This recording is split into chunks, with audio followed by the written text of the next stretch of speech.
king of the Negus, ruler of Abyssinia.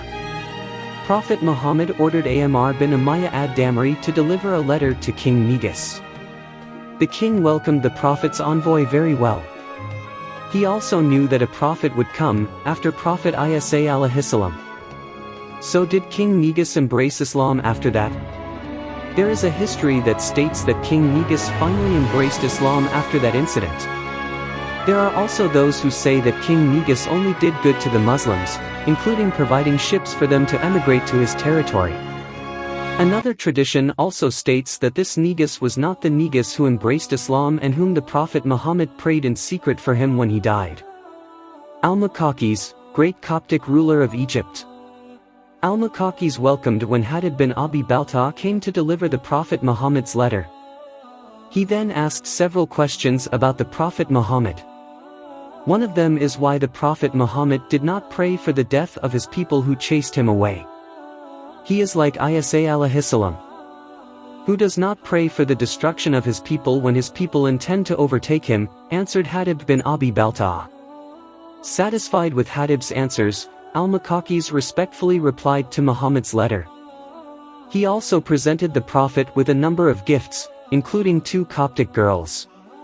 One of them was Maria al-Qibtiyya, who was later edited by the Prophet Muhammad. Apart from that, actually Al-Makakis knew that there would be a new prophet sent by Allah. Originally the new prophet was thought to be from Sham, but it turned out to be from Mecca. Munzir bin Sa'i, ruler of Bahrain. Al-Allah bin al-Hadrami was assigned to deliver a letter to Munzir bin Sa'i. This Bahraini ruler accepted the invitation of the Prophet Muhammad to embrace Islam. However, the Prophet Muhammad warned the king not to force someone to embrace Islam.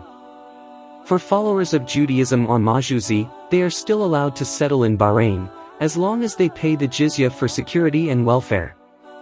King Kisra, ruler of Persia.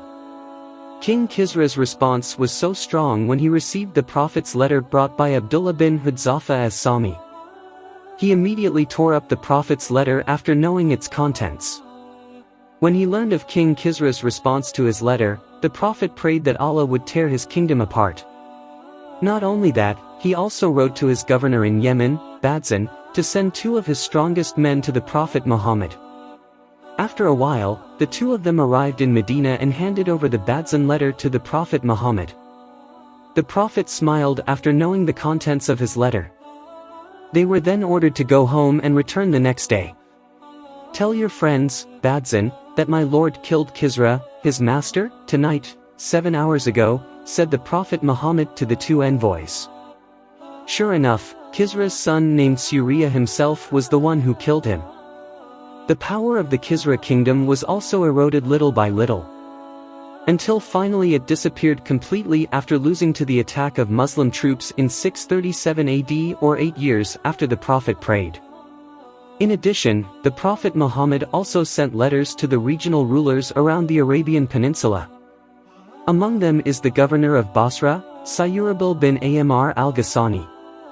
But unfortunately, Harith bin Umair al-Azadi, the Prophet's envoy who was in charge of delivering a letter to the ruler of Basra, was killed before arriving at his destination. Other narrations say he was killed when he arrived before Sayyurabil. And Harith was the only messenger of the Prophet who was killed.